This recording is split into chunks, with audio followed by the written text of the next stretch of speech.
सदाशिवसमारम्भां शङ्कराचार्यमध्यमाम् अस्मदाचार्यपर्यन्तां वन्दे गुरुपरम्पराम्। अज्ञानतिमिरान्धस्य ज्ञानाञ्जनशलाकया चक्षुरुन्मीलितं येन तस्मै श्री गुरवे नमः। तस्मै श्री गुरवे नमः। शांति मंत्र का पाठ करेंगे, आप दोहराइए। ओम शं नो मित्रः शं वरुणः शं नो भवत्वर्यमा शं न इंद्रो बृहस्पतिः शं नो विष्णुरुक्रमः। नमो ब्रह्मणे नमस्ते वायो त्वमेव प्रत्यक्षं ब्रह्मासि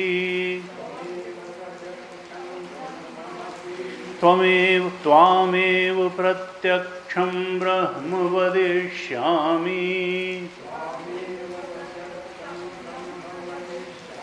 ऋतं वदिष्यामि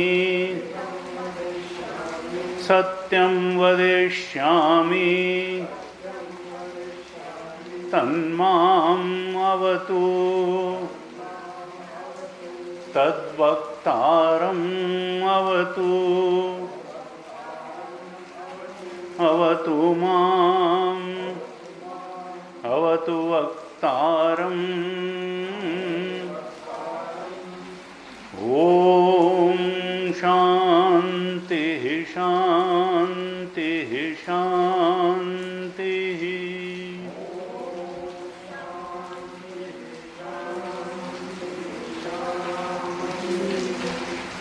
प्रथम मंत्र का पाठ करेंगे, आप दोहराइए। ओम ब्रह्मविदाप्नोति परम तदेशाभ्युक्ता सत्यं ज्ञानमनन्तं ब्रह्म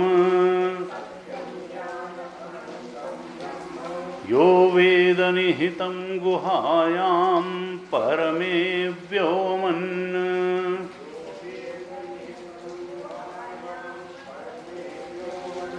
सोष्णुते सर्वान् कामान् सः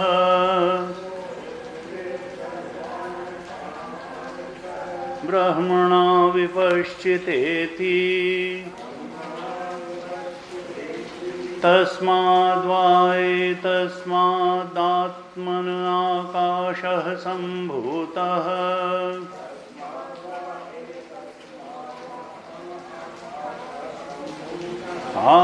आकाशाद्वायुः वायोरग्निः अग्नेरापः अद्भ्यः पृथिवी पृथिव्या ओषधयः ओषधीभ्योऽन्नम् अन्नात् पुरुषः स वा एष पुरुषोन्नरसमयः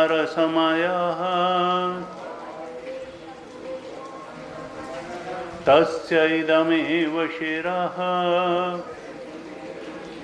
अयं दक्षिणः पक्षः अयमुत्तरः पक्षः अयमात्मा इदं पुच्छं प्रतिष्ठा तदप्येष श्लोको भवति। चौथे और पांचवें अनुवाक का भी पाठ कर लेते हैं। चतुर्थ अनुवाक का पहले, फिर पांचवें का आप दोहराइए। यतो वाचो निवर्तन्ते अप्राप्य मनसा सह आनंदं ब्रह्मणो विद्वान् न बिभेति कदाचनेति तस्यैष एव शारीरात्मा यः पूर्वस्य तस्माद्वा एतस्मान्मनोमयात्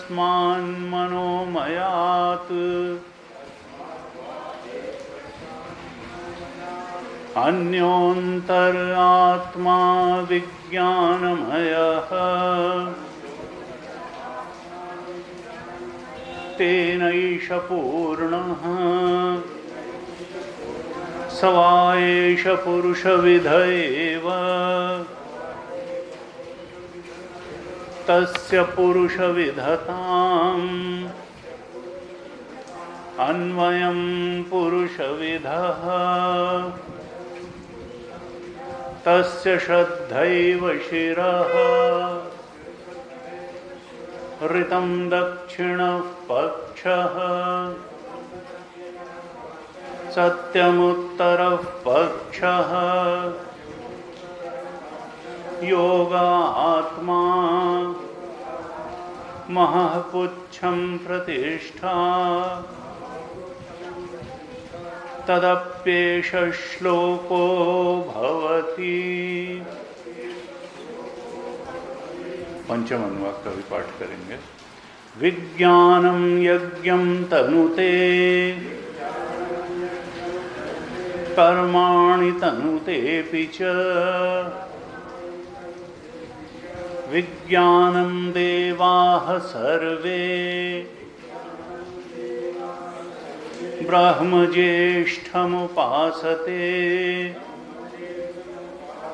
विज्ञानं ब्रह्म चेद्वेद तस्माच्चेन्न प्रमाद्यति शरीरे पाप्मनो हित्वा सर्वान् कामान् समश्नुत इति तस्यैष एव शारीर आत्मा यः पूर्वस्य तस्माद्वा एतस्माद्विज्ञानमयात्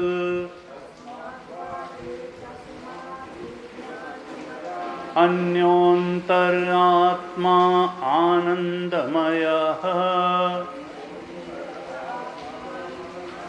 तेनैष पूर्णः स वा एष पुरुषविद एव तस्य पुरुषविधताम् अन्वयं पुरुषविदः तस्य प्रियमेव शिरः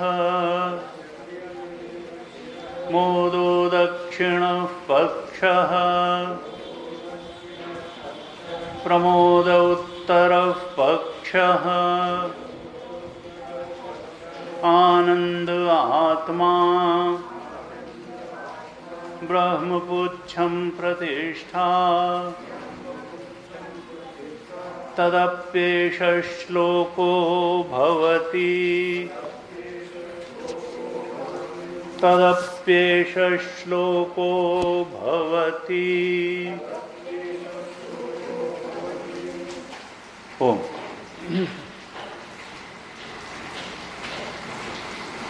पिछली कुछ कक्षाओं से हम थोड़ा रिवीजन कर रहे हैं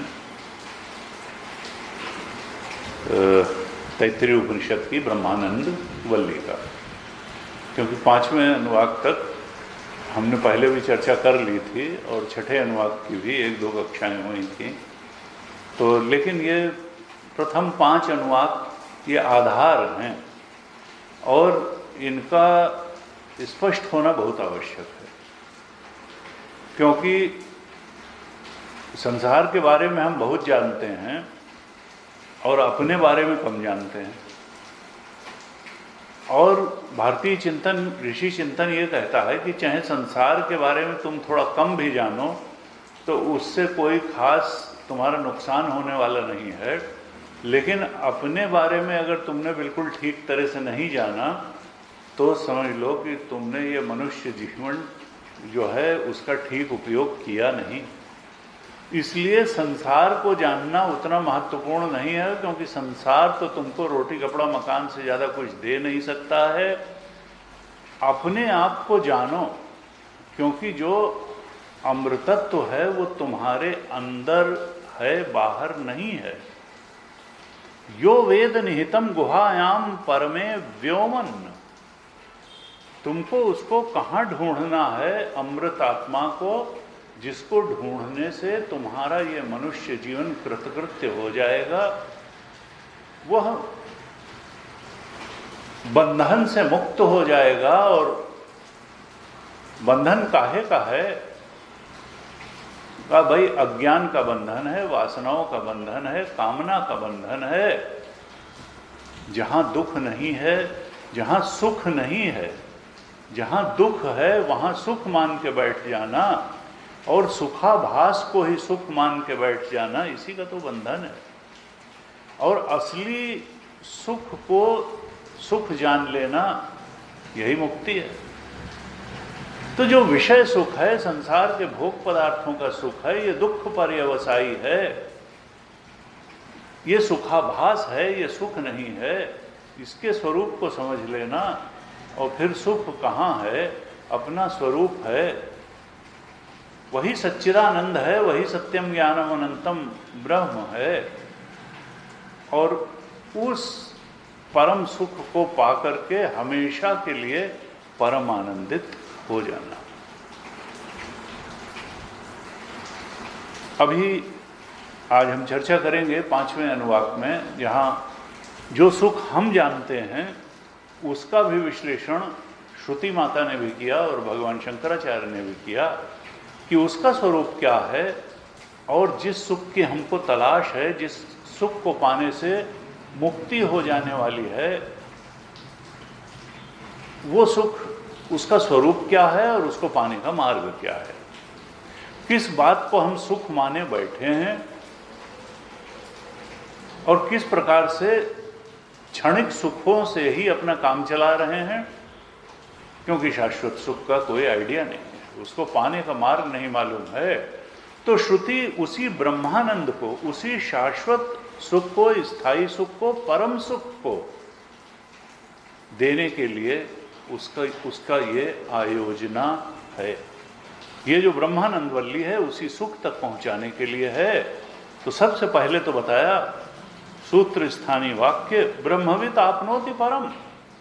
अब तलाश किस चीज की, परम किसको मानता है व्यक्ति?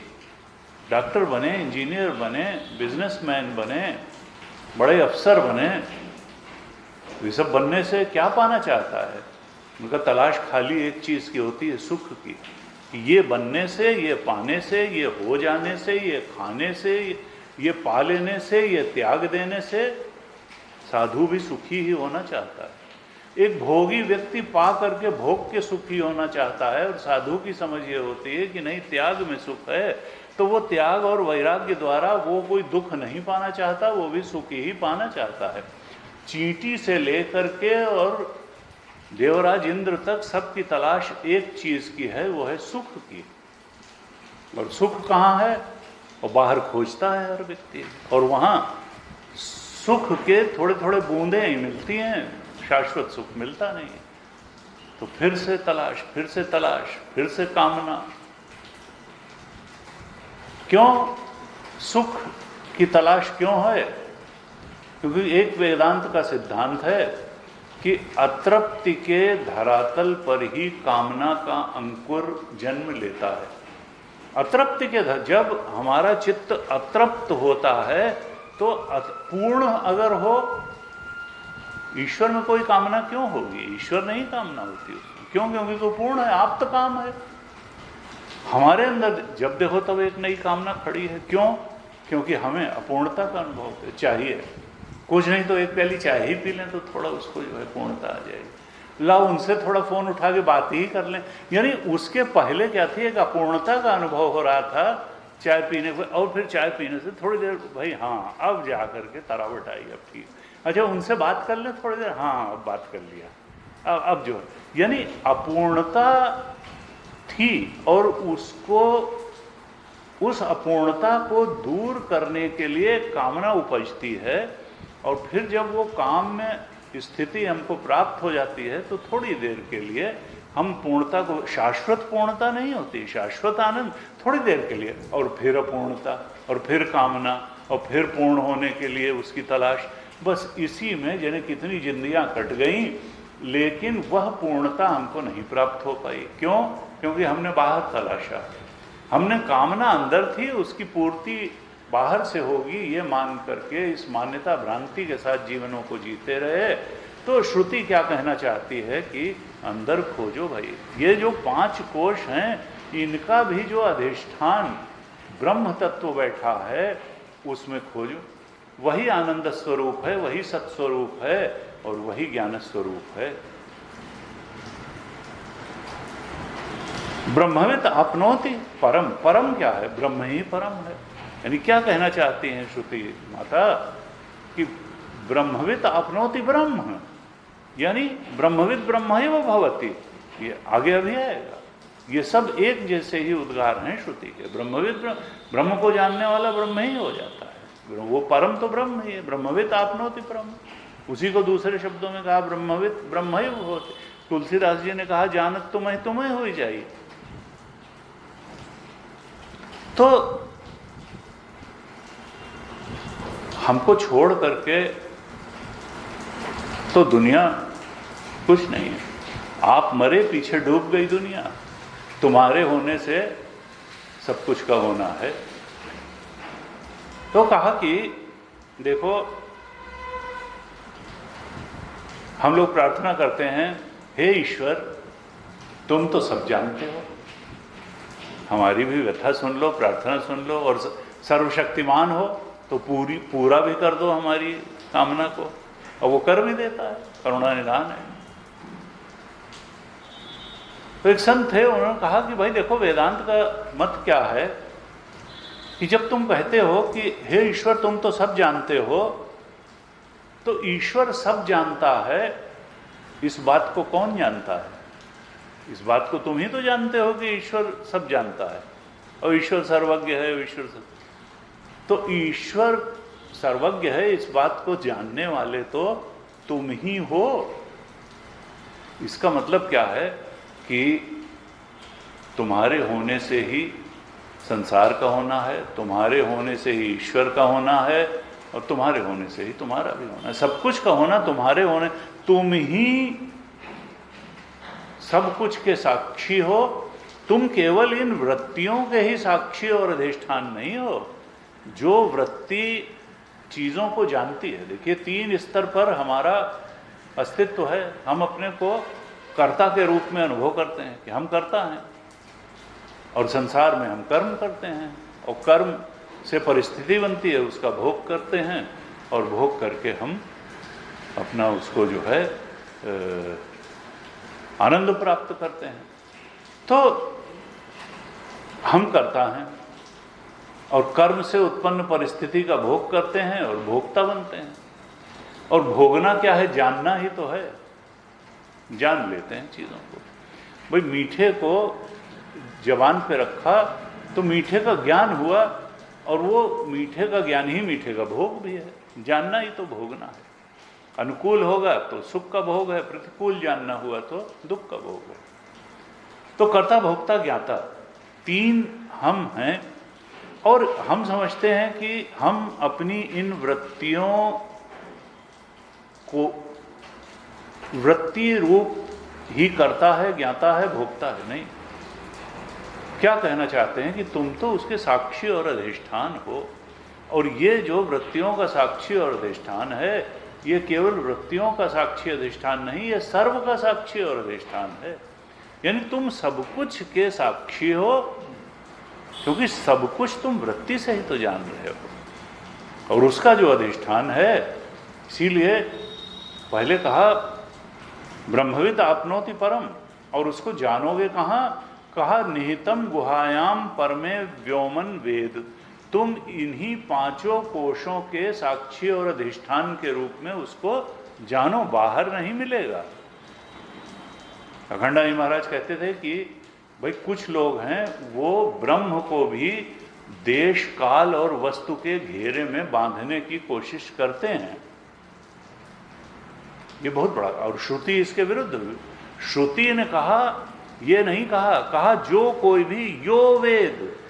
उसने नहीं कहा कि स्त्री हो, पुरुष हो, ब्राह्मण हो, क्षत्रिय हो, शूद्र, अमेरिका वाला, इंडिया वाला, इंडोनेशिया वाला, ना, जो भी यो वेद, हूसोएवर, यो वेद जानता है। कहाँ जानता है?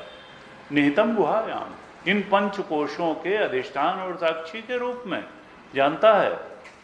परमे व्योमन, उस चिदाकाश में जो उस चेतन तत्व को जान लेता है। ब्रह्मणा विपश्यतेति, वही ब्रह्म को जानने वाला विद्वान है। और फिर उसका परिणाम क्या होता है? सोष्णुते सर्वान कामांसः, वो तो आनंद स्वरूप परमात्मा को जान लिया, तो उसकी सारी आनंद की ही तो कामना थी, और आनंद स्वरूप ब्रह्म को जान लिया तो अब कामना काहे की करेगा? आनंद की ही तो कामना होती है। एक सज्जन ने कहा कि साहब देखो,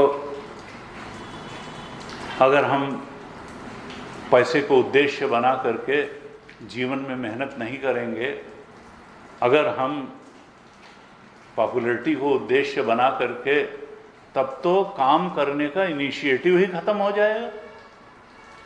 तो इसलिए भाई ये तो बात समझ में नहीं आती है कि हम जो है धन कमाने को प्रेरणा स्रोत न बनावें जीवन का, या तो पुत्रेषण वित्तेषण लोकेषण, इनकी पूर्ति अगर जीवन का उद्देश्य नहीं होगा तो फिर व्यक्ति की कर्म में प्रवृत्ति ही नहीं होगी, फिर हमारे लिए प्रेरणा स्रोत क्या रहेगा?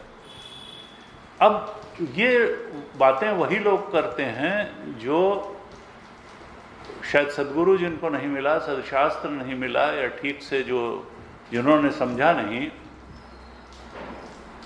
भारत के ही लोग नहीं समझते। तो ये उद्गार तो एक विदेश में रहने वाले भारतीय के हैं जो मैं बता रहा हूँ आपको। तो यहाँ पर क्या कहा कि तुलसीदास जी ने लिख दिया 400-500 साल पहले हुए गांव के व्यक्ति, तब कितना कि जिम अमोघ रघुपति कर बाना यही भांति चले हनुमाना। हनुमान जी का अपना कोई एजेंडा नहीं था।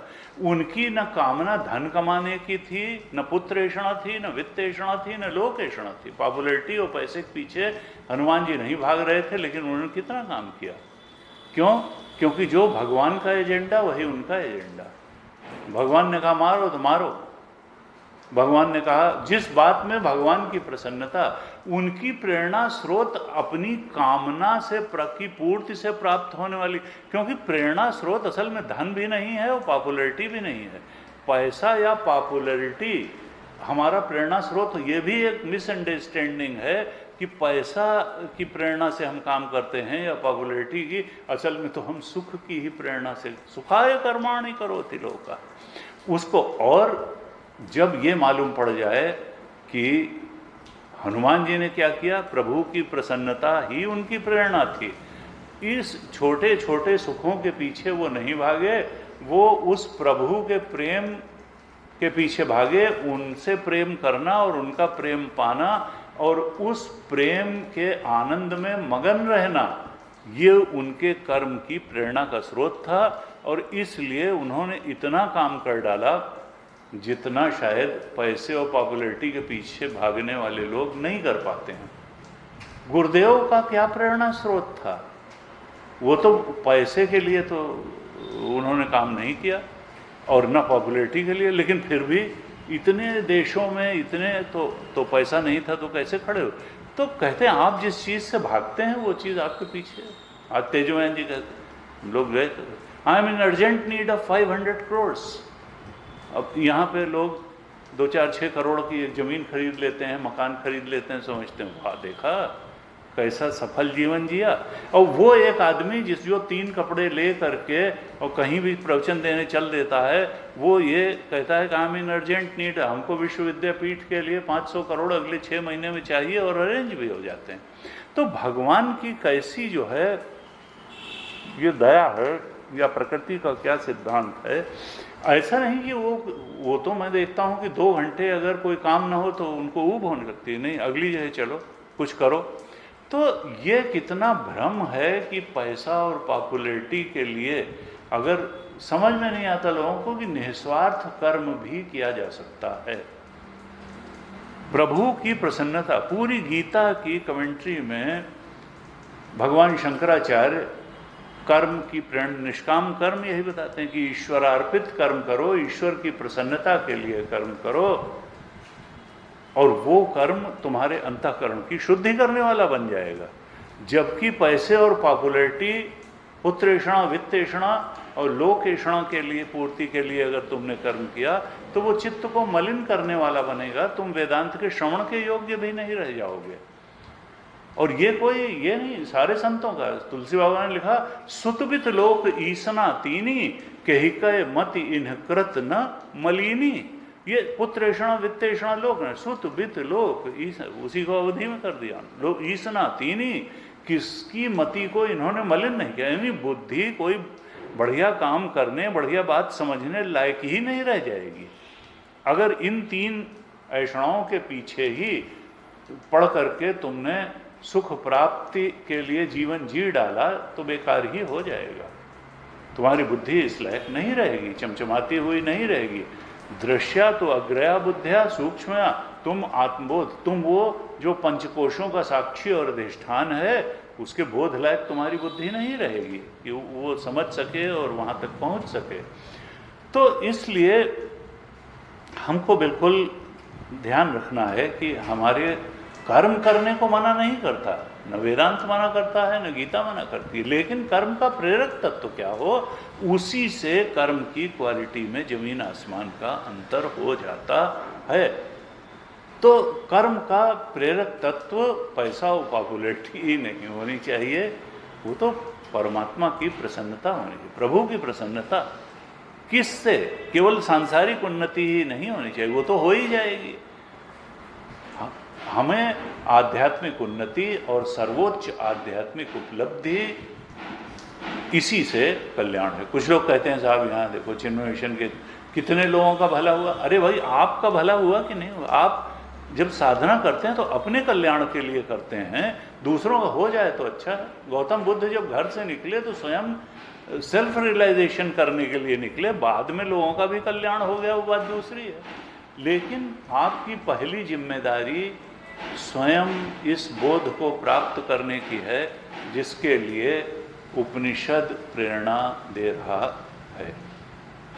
तो हम बात कर रहे थे कि पहले मंत्र में ही श्रुति माता कहती हैं कि ये जो सत्यम ज्ञानम अनंतम ब्रह्म है, जिसको जान करके ही पा लिया जाता है, और परम को यानी ब्रह्म को पा लिया जाता है, परम आनंद को पा लिया जाता है, परम ज्ञान और परम सत्य को पा लिया जाता है। लेकिन इसको जानना कहाँ है? निहितम गुहायाम, अपने इस गुहा। तो पहले तो इस धारणा को निकाल देना है। अखंडानंद महाराज कहते थे कुछ लोग देश में बांधते हैं कि कहाँ पाया जा सकता है साहब ब्रह्म को, तो हरिद्वार के ऊपर के जो क्षेत्र हैं वहीं ब्रह्म ज्ञान हो सकता है। हरिद्वार से अगर नीचे उतरे तब समझिए कि ब्रह्म ज्ञान नहीं होगा। देश में कैद करने की कोशिश कि भाई उत्तरकाशी में रहो, गंगोत्री में रहो, बद्रीनाथ के, तो ब्रह्म ज्ञान होगा। यहाँ अगर आए, हरिद्वार के नीचे गए तो समझ लो माया का क्षेत्र है, और फिर नहीं। उनका नहीं, श्रुति ये नहीं कहती। तुम अगर पंचकोश के अपने साक्षी अधिष्ठान को जान गए, वो चाहे जहाँ, चाहे अमेरिका में बैठ के जान गए, चाहे कोई लैंग्वेज का भी नहीं रखा कि नहीं संस्कृत ही सुनोगे तो ही होगा, ना ना, बस उसको जानना है। तो देश का कोई प्रतिबंध नहीं लगा रही है श्रुति, और काल का भी। कुछ लोगों को ये भ्रम बैठा रहता है कि अब तो कलयुग है, इस समय कहाँ किसी को ब्रह्म ज्ञान होगा। वो तो सतयुग में हो जाता था, भाई थोड़ा बहुत मान लिया, त्रेता में हुआ, लेकिन अब द्वापर में भी कहाँ, और कलयुग में तो हो ही नहीं सकता है। यानी काल में बांधने की कोशिश करते हैं। श्रुति ने नहीं कहा, श्रुति ने कहा जो भी जाने वो कलयुग में। और ऐसा समझते हैं, अखंडानंद महाराज कहते थे कि जैसे सतयुग में लोग वासनाग्रस्त नहीं होते थे, काम क्रोध लोभ से प्रताड़ित नहीं होते थे, झगड़ा नहीं करते थे, आसुरी वृत्ति के लोग नहीं होते थे, या समाज में बाधाएं नहीं थी साधना के लिए, या आकर्षण नहीं थे। उनका आप क्या काम क्रोध लोभ को परसों, पहले वाले बहुत बड़े बड़े रिकॉर्ड स्थापित कर गए, आप क्या करेंगे? तो ये कहना कि नहीं काल में हो जाएगा, तो श्रुति ये नहीं कहती। कभी भी किसी भी काल में हो सकता है, किसी भी देश में हो सकता है। और फिर उन्होंने कहा कि कुछ लोग वस्तु में भी बांधने की कोशिश करते हैं। नहीं साहब, ये जो ब्रह्म ज्ञान है ना, ये केवल ब्राह्मण शरीर में ही हो सकता है। उन्होंने कहा ना ना ना, ये सब श्रुति ये सब कंडीशन नहीं लगाती है कि ब्राह्मण शरीर में, किसी भी शरीर में हो सकता है। लेकिन आपको की बुद्धि वैसी सात्विक होनी चाहिए जैसा श्रुति की डिमांड है, जैसा शिक्षावल्ली में सदाचार और उपासना से बताई है।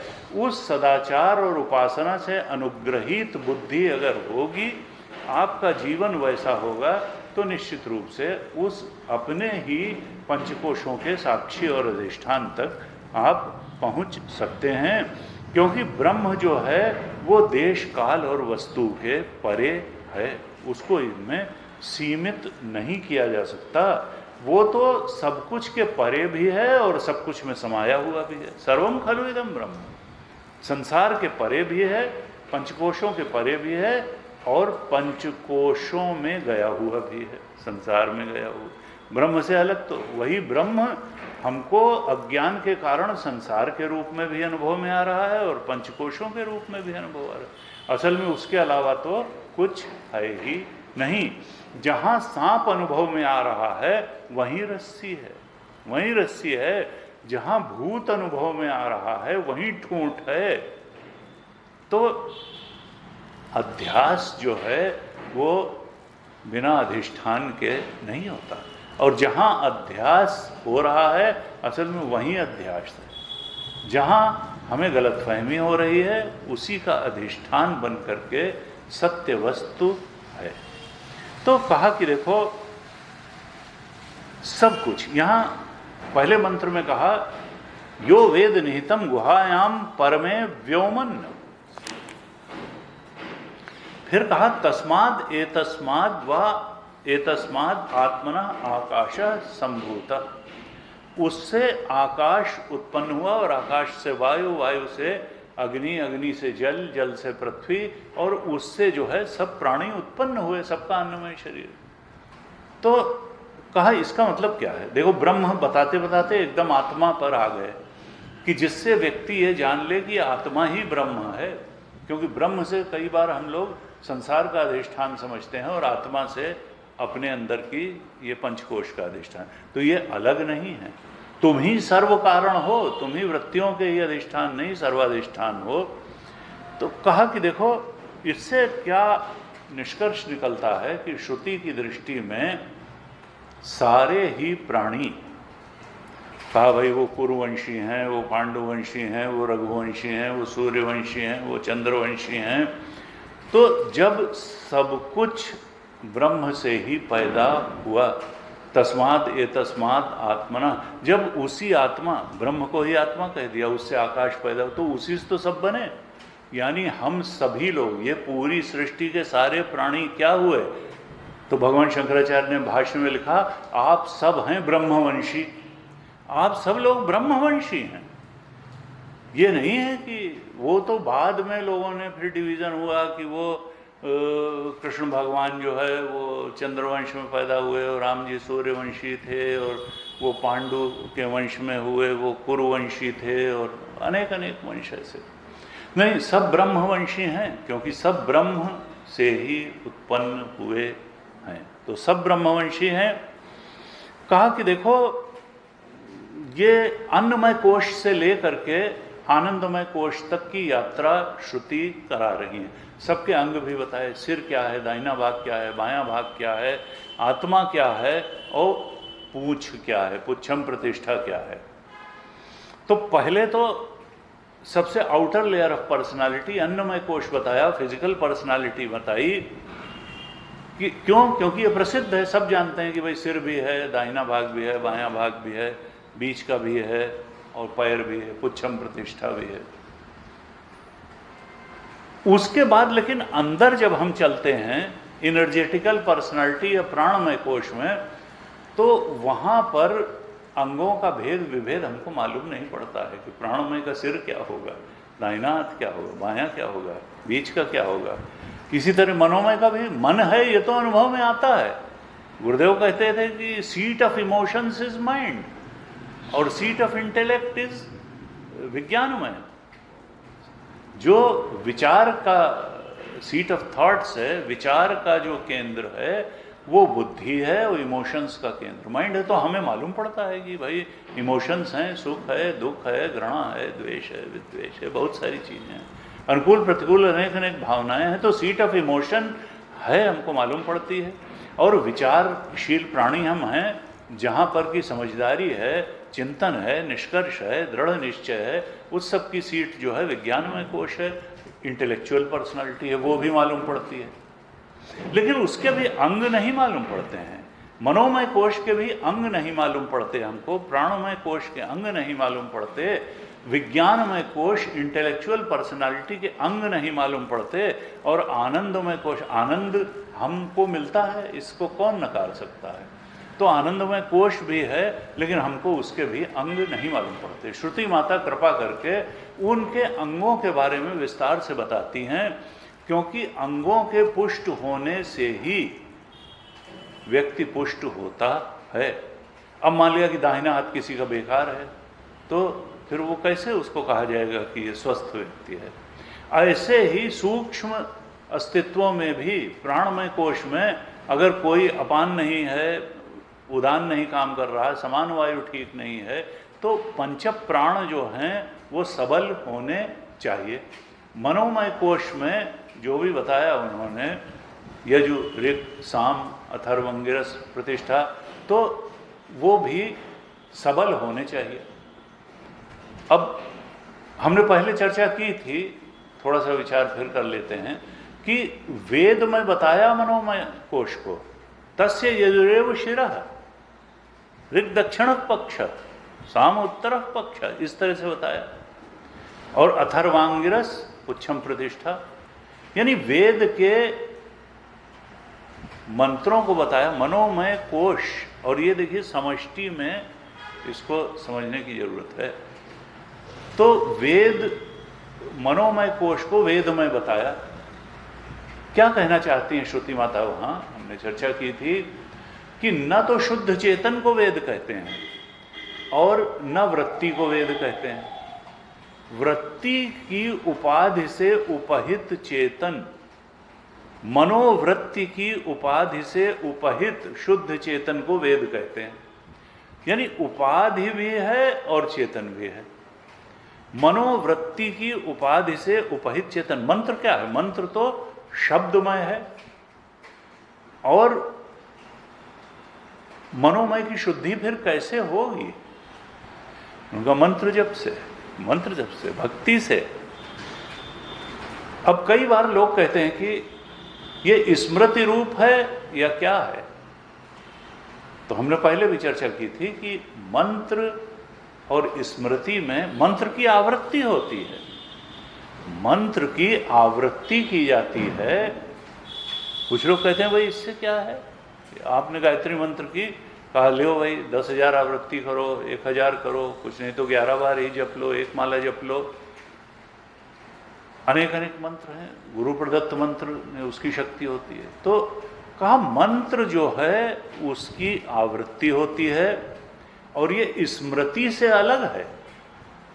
स्मृति आपको किसी चीज की आ गई तो स्मृति को प्रमाण हमारे यहां वेदांत में नहीं माना, और न स्मृति का कोई फल होता है, न स्मृति का कोई अपूर्व बनता है। लेकिन जो मंत्र है उसकी आवृत्ति जब हम करते हैं, उसका जप करते हैं, तो उसका फल भी होता है और उसका अपूर्व भी बनता है। अपूर्व जब बनता है तो वो अपूर्व भविष्य में कर्मफल देता है, परिस्थिति के रूप में प्रकट होता है। शुभ अपूर्व बनेगा तो शुभ परिस्थिति आएगी और हमको सुख प्राप्त होगा। तो मंत्र की आवृत्ति होती है। देखिए स्मृति जो है इट जस्ट हैपेंस, आप बस आ जाती है स्मृति, अच्छा उनकी याद आ गई, उनकी याद आ गई, उनकी याद आ गई। तो स्मृति में कोई क्रिया नहीं होती, इंटेंशनल क्रिया नहीं होती स्मृति में, इट जस्ट हैपेंस। लेकिन मंत्र की आवृत्ति डेलिबरेट एक्शन है। आप बैठते हैं नहा धो के आसन पर और तब गायत्री मंत्र का जप करते हैं, तो जो डेलिबरेट एक्शन होता है उसी का अपूर्व भी बनता है और उसी का फल भी होता है। इसीलिए कहते हैं कि भाई अचानक में अगर आपसे कोई काम हो जाता है तो कोर्ट भी देखती है कि भाई अच्छा ट्रिगर दब गया, इसका कोई इंटेंशन नहीं था मारने का, तो सजा बहुत कम हो जाती है। तो यहाँ कहा कि आप डिलिबरेटली क्या करते हैं, अच्छा काम करते हैं कि खराब काम करते हैं? आप परोपकार के लिए काम करते हैं या खाली स्वार्थ के लिए काम कर रहे हैं? आप प्रभु की प्रसन्नता के लिए काम कर रहे हैं या खाली अपने कामनाओं की पूर्ति के लिए ही काम करने में लगे हुए हैं? तो कहा ये मनोमय कोश की शुद्धता, सबलता कैसे होगी? कहा ये मंत्र रूप है, मंत्र जपो। कुछ नहीं तो मंत्र वैदिक भी हो सकता है और लौकिक राम राम भी जप सकते हो, नारायण नारायण भी जप सकते हैं, कुछ भी जप सकते हैं। हरे राम राम राम हरे हरे, हरे कृष्ण कृष्ण कृष्ण हरे हरे, कुछ भी जपा जाए। यानी जब हम डेलिबरेटली एक्शन कोई करते हैं तो उसका अपूर्व भी बना, फल भी हुआ और अच्छे काम का अच्छा नतीजा, शुभ फल उसका मिलेगा। तो ये मनोमय कोश को सबल करने की बात हुई। प्राणमय कोश को तो प्राणायाम या इसके लिए आसन आदि जो बताए गए हैं, वॉकिंग सब एक्सरसाइज वगैरह, वो तो खाली अन्नमय कोश को सबल बनाने के लिए हैं। और फिर प्राणायाम आदि से आप प्राणमय कोश को सबल मंत्र जप से मनोमय कोश को सबल बना सकते हैं, और विज्ञानमय कोश को कैसे सबल बनाया जाए इस पर हमने पिछली कक्षा में काफ़ी विस्तार से चर्चा की थी। तस्य श्रद्धैव शिरा, फिर कहा था ऋतम, उसमें ऋतम दक्षिण पक्ष, सत्यम उत्तर पक्ष, शास्त्र के अनुसार कर्तव्य का निर्धारण करें और उसको उसके अनुसार कर्म भी करें, तो वो सत्य था। फिर समाधान, सम्यक रूप से आधान करना, अपने चित्त को लक्ष्य में ही लगाए रखना, सम्यक रूप से लगाए रखना, लक्ष्यनिष्ठ जीवन जीना, तो ये समाधान हो गया। और महापुच्छम प्रतिष्ठा, महा का मतलब इष्ट, शिव जी, राम जी, कृष्ण, भक्ति का, वो अपने इष्ट की भक्ति से भरा हुआ हो हमारा विज्ञानमय कोश। तो इस प्रकार से हमने चर्चा की थी। तो यहाँ शंकराचार्य भगवान ने जब भाष्य लिखा तो प्रथम मंत्र के ही अंत में कहा कि ये सब अंदर के भी जो कोश हैं, अन्नमय कोश तो हमें मालूम है, अवयव उसके, वो मूषा निषिक्त प्रतिमावत, ऐसा उन्होंने कहा कि मूषा जैसे कि कोई प्रतिमा बनाई जाती है तो पहले एक मिट्टी का सांचा बनाते हैं और उसमें मोम भर देते हैं, फिर मिट्टी को फोड़ के निकाल देते हैं जब मोम ठंडा हो जाता है, और उसके बाद में उस को जो है मोम जब निकल जाता है, पहले मोम के ऊपर वो प्रतिमा बनाई, फिर मिट्टी उस पर जो है बिल्कुल बढ़िया ढंग से लगा दी, तो मिट्टी का सांचा बन गया, फिर मोम को निकाल दिया, अब वो मिट्टी का सांचा बना हुआ है।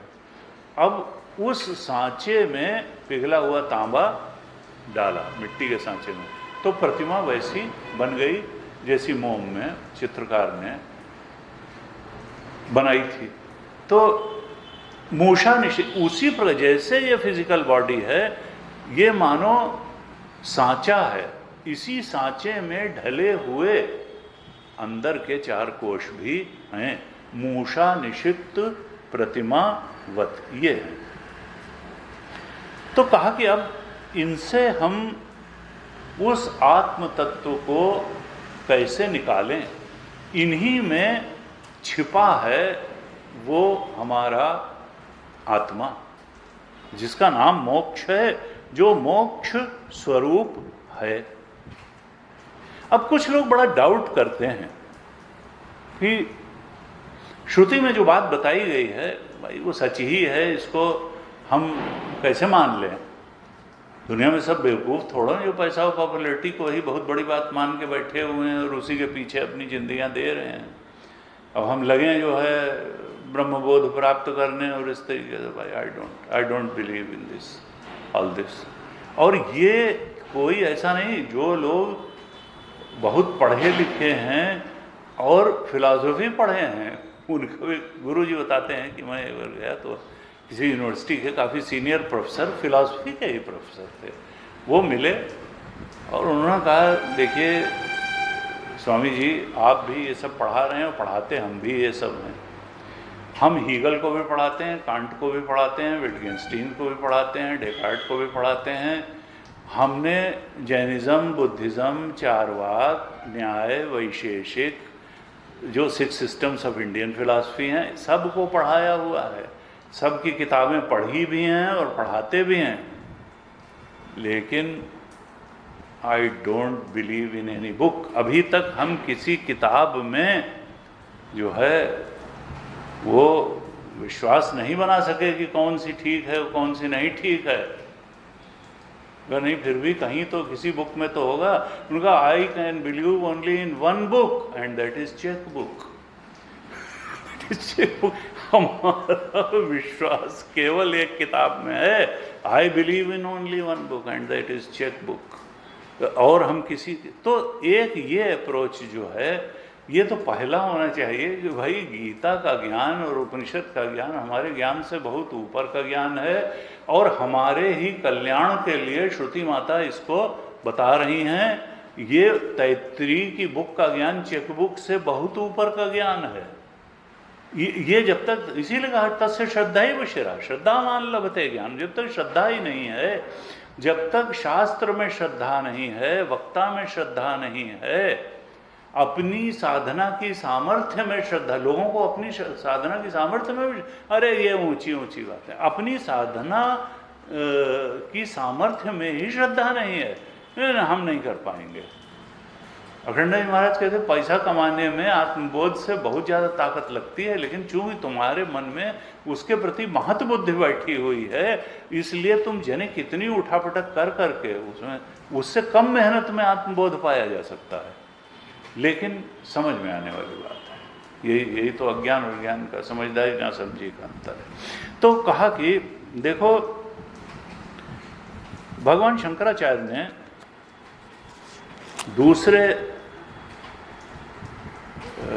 दूसरे अनुवाद का जब भाष्य लिखा, तो आपकी किताब में पेज 111 पे होगा ये भाष्य, एकदम प्रारंभ से ही।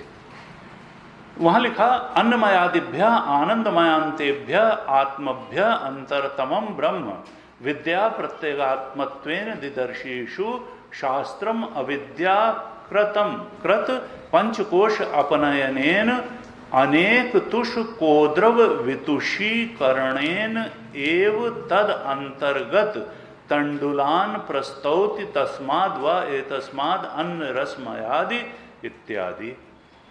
कहा देखो, अन्नमय से लेकर के आनंदमय तक जो आत्मा है, अन्नमय से आनंद आरंभ करके अन्नमय तक जो आत्मा है, वो सूक्ष्म और अंतरंग है, यानी अन्नमय सबसे बाहर है और सबसे स्थूल है, और आनंदमय तक सबसे वो सूक्ष्मता बढ़ती जाती है और अंतरंगता बढ़ती जाती है। अभ्यंतर तमम, और उसके इन पांचों के भी जो अंतरतम में बैठा हुआ है वो है अभ्यंतर तमम, जिससे अभ्यंतर कुछ नहीं है, वो है ब्रह्म। अब ये शास्त्र क्या कहता है कि विद्या प्रत्यगात्मत्वेन दिदर्शीषु शास्त्रम, ये जो तैत्तिरीय उपनिषद ब्रह्मानंद वल्ली जो शास्त्र है, ये शास्त्र विद्या दिदर्शीषु, इस ब्रह्म विद्या के द्वारा उस ब्रह्म को दर्शाने की इच्छा रखता है। ब्रह्म दिदर्शीषु, कैसे विद्या, ब्रह्म विद्या प्रत्यगात्मत्वेन, जो प्रत्यक है, प्रत्यक का मतलब अंदर, सब इन पांचों आत्माओं, पांचों कोशों के अंदर जो ब्रह्म तत्व है उसको दिखाना चाहता है शास्त्र। कैसे? अविद्याकृत पंचकोश अपनयनेन, ये जो पांचों कोश हैं ये अविद्याकृत हैं, यानी उस ब्रह्म तत्व का ज्ञान, विद्या न होने के कारण ये पंचकोशों का अस्तित्व भासित होता है। ये सर्पवत हैं, ये भूत की तरह हैं ठूंठ में, अधिष्ठान सत्य है, ये अध्यास रूप हैं।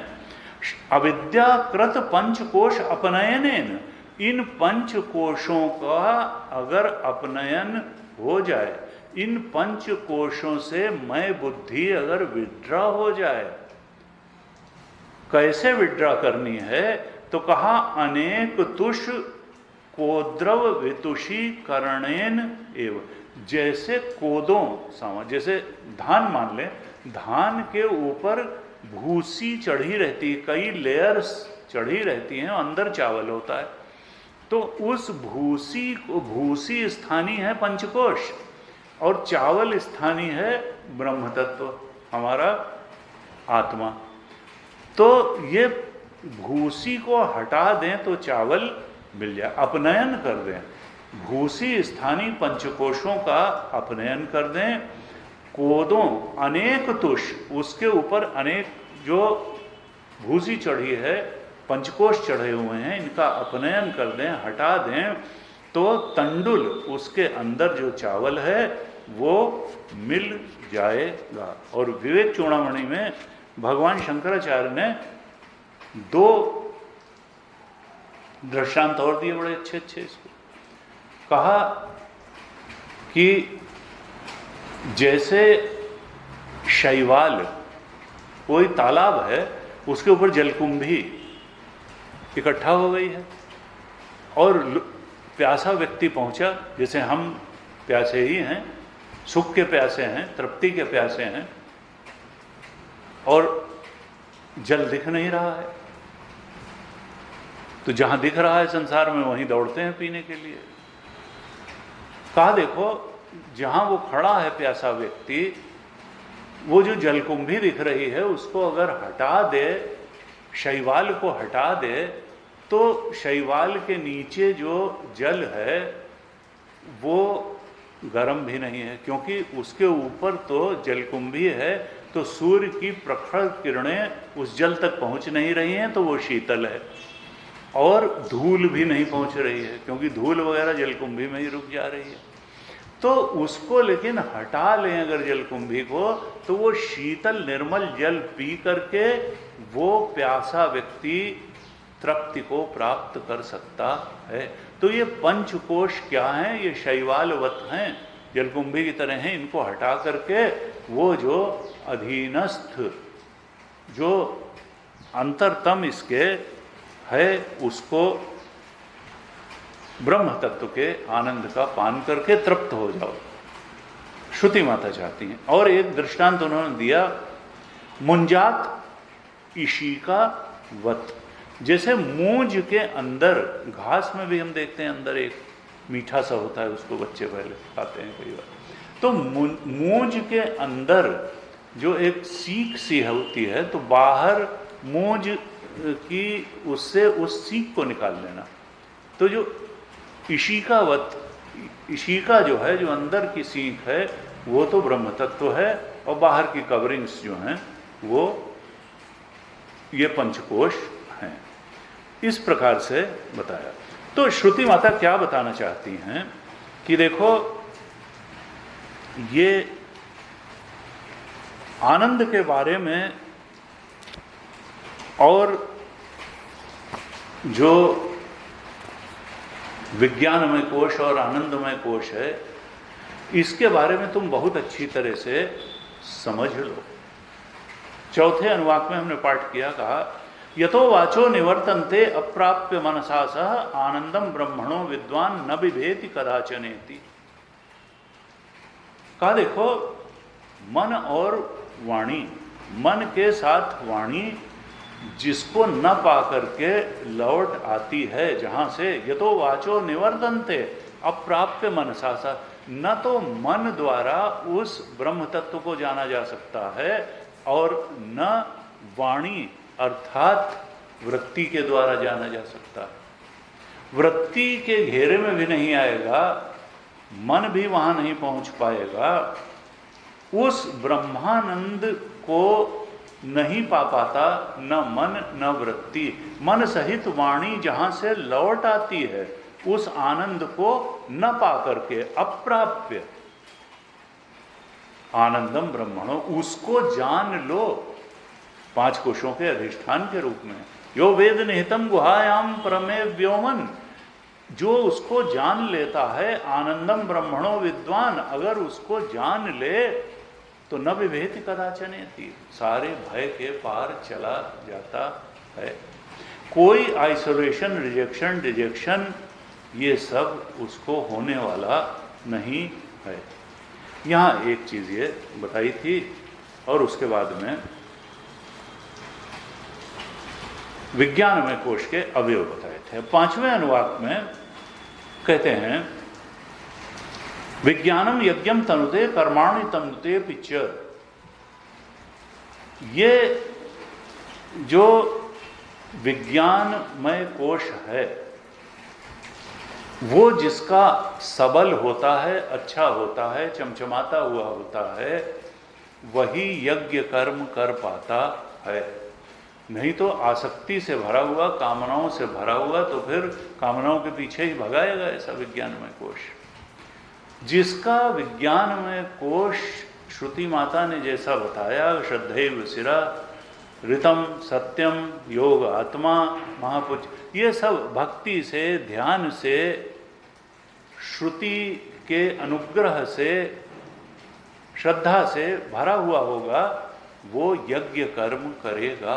और गीता में बताया, यज्ञ कर्म का मतलब क्या है? निस्वार्थ कर्म, प्रभु की प्रसन्नता के लिए किया गया कर्म। या जो लौकिक रूप से यज्ञ कर्म बताया जाता है वो भी गीता के 4थे अध्याय में 12 तरह के यज्ञ बताए। इंद्रिय संयम को भी उसमें यज्ञ बताया, मना संयम को भी यज्ञ बताया, और फिर कह दिया श्रेयान द्रव्यमयाद यज्ञ ज्ञान यज्ञम परंतप, सारे द्रव्य यज्ञों से बढ़कर के ज्ञान यज्ञ है। ऐसे जो है जब कहा कि विज्ञानम यज्ञम, कौन यज्ञों को करेगा? जिसका विज्ञान में बहुत सुंदर होगा, बताए अनुसार होगा 4थे अनुवाक में। कर्माणि तंग, वही कर्मों का भी विस्तार करेगा। अच्छे अच्छे काम उन्हीं के द्वारा हो पाएंगे जिसका विज्ञान में सुंदर होगा। विज्ञानम देवा सर्वे ब्रह्म ज्येष्ठम उपासते, कहा जो ब्रह्म से सबसे पहली उत्पत्ति हुई प्रथमज अर्थात ब्रह्मा जी, उन प्रथमज को देवता भी उनकी उपासना करते हैं। और विज्ञानम देवा सर्वे ब्रह्म ज्येष्ठम, क्योंकि समष्टि बुद्धि से उपहित चेतन तो ब्रह्मा जी, हिरण्यगर्भ, उसको राम जी कृष्ण जी भी कह सकते हैं, ब्रह्मा जी कह सकते हैं, उनकी उपासना, हिरण्यगर्भ की उपासना देवता भी करते हैं।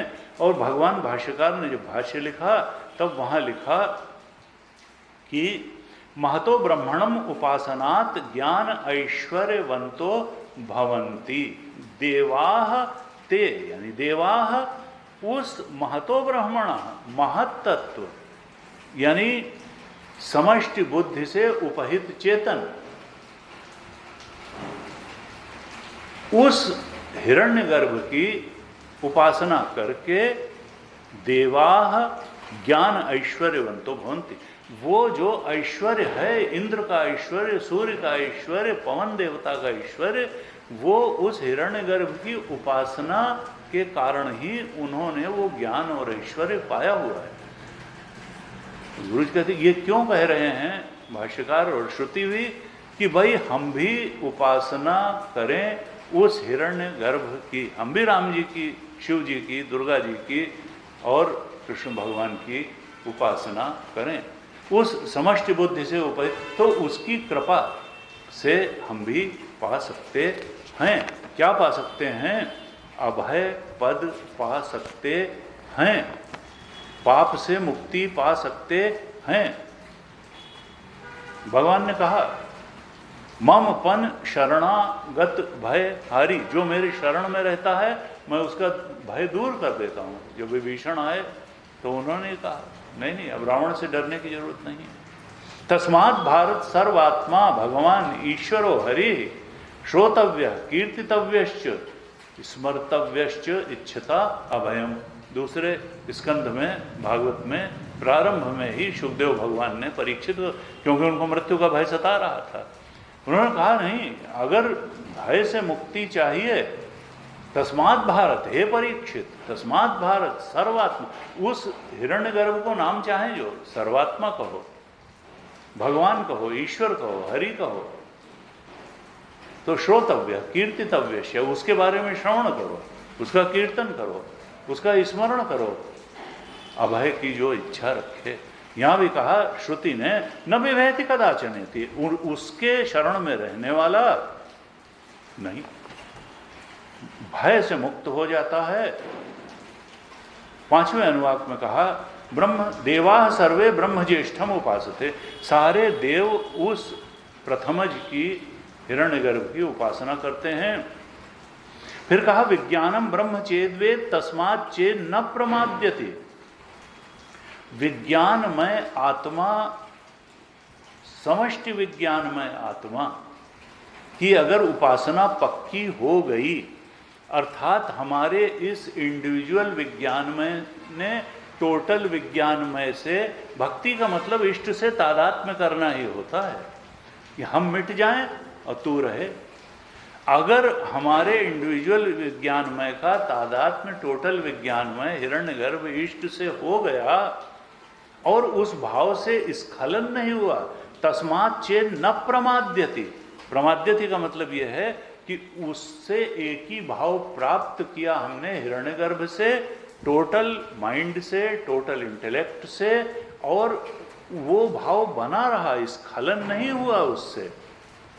तब उसका परिणाम क्या होगा? श्रुति अपने मुख से कहती है, शरीरे पाप मनो हित्वा। इस शरीर से किए गए जितने पाप हैं वो सब छूट जाते हैं। पाप ही से दुख आता है जीवन में, कहीं पाप होगा तो उसी का परिणाम दुख होता है। कहा उसकी शरण शरण पकड़ करके रहो, तस्मा, और हटो मत उससे एक ही भाव बन जाए, ब्रह्म भाव बन जाए, उपासना पक्की हो जाए, तो शरीरे पाप मनोहित्वा, इस शरीर कृत जितने भी पाप हैं उससे साधक छूट जाता है। ये फलश्रुति बताई। और दूसरी बताई, सर्वान कामान समश्नुत इति, और समस्त कामनाओं को उसकी पूरी हो जाती हैं, सारी कामनाएं उसकी पूरी हो जाती हैं और सारे पाप छूट जाते हैं। यानी जीवन हिरण्यगर्भ की उपासना से, देखिए अभी ब्रह्मबोध को नहीं प्राप्त हुआ है, तो भी अगर इस तरीके से उसने उपासना के रूप में भावना ही की है, तादाद में एक ही भाव की भावना कर ली और उस भावना को शिथिल नहीं होने दिया, तो भी इतना हो जाएगा कि पाप सारे चले जाएंगे और कामना पूरी होगी, अर्थात सुख ही रहेगा यहाँ भी या इस शरीर के छूटने के बाद भी। भाष्यकार ने जब भाष्य लिखा तो लिखा, आपके में शायद 126 पेज पे है कि शरीराभिमान निमित्ता ही सर्वे पाप माना, ये शरीर के अभिमान के निमित्त से ही सारे पाप होते हैं। जब हम अपने को देह मान के बैठते हैं तो इस देह को सुख देने के चक्कर में पड़ते हैं, सजाने के चक्कर में पड़ते हैं। तो ये जो जब हम शरीराभिमानी बन करके बैठते हैं तभी सारे पाप, अगर हम ब्रह्म को अपना स्वरूप जान लें या हम अपने इष्ट की प्रसन्नता के लिए ही उससे तादात्म्य भाव कर लें, शरीराभिमानी न रह जाएं, अपने इष्ट से एकात्म भाव मन और बुद्धि के स्तर पर भी प्राप्त कर लें, तो भी शरीराभिमानी न रहने से फिर पाप तो हम करेंगे नहीं, छूट जाएंगे। विज्ञानमय ब्रह्मण आत्म अभिमान निमित्ता पाए हानम उपपद्यते छत्रापाय इव छाया अपाया। कहते हैं जब शरीराभिमान चला जाता है तो पाप भी निवृत्त हो जाते हैं, क्योंकि अब तो हम प्रभु के चरणों में रहने लगे, अब हम शरीर में नहीं रह रहे हैं, अब हमारा घर अपने इष्ट का घर ही हमारा घर हो गया, ये पंचकोश हमारा घर नहीं रह गए, हम तो अपने परमात्मा की चरण शरण में रह रहे हैं। अब जब शरीर से अभिमान छूट गया तो पाप अपने आप छूट जाएंगे, क्योंकि यही तो पाप का मूल था, शरीराभिमान। कहते हैं भाष्यकार, जैसे छाता हटाने से छाया अपने आप हट जाती है, छत्र अपाय इव छाया अपाया, छत्र को हटा लेने से छाया अपने आप हट जाती है। इसी तरीके से शरीराभिमान हट जाने से, अपने इष्ट के चरणों में रहने लगने से जो पाप रूपी छाया थी वो अपने आप हट जाती है, छाया पाया। इस प्रकार से ये बताया। अब थोड़ा सा ब्रह्मानंद की बात बची हुई है। आज तो हम सोच रहे थे इसको पूरा कर देंगे, लेकिन समय तो हो गया, तो थोड़ा सा अगली कक्षा में भी ये आनंदमय कोश पर विचार करके फिर छठे अनुवाक में, जिसमें ब्रह्म का निरूपण है मुख्य रूप से, बड़ा लंबा भाष्य लिखा है 17 पन्ने का भगवान शंकराचार्य ने, और उसमें वेदांत के बड़े गूढ़ विषयों को बहुत स्पष्टता से बताया।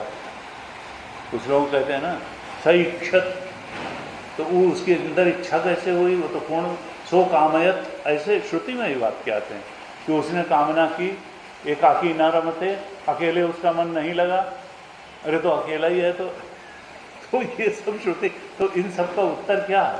तो उसने घोड़े का शरीर बनाया, फिर वो उसको पसंद नहीं आया, फिर मनुष्य का बनाया, तब वो प्रश्न उसके अंदर घुसा, तो भाई जहाँ नहीं था वहीं तो घुसेगा, तो घुसा कैसे, उसका क्या मतलब है।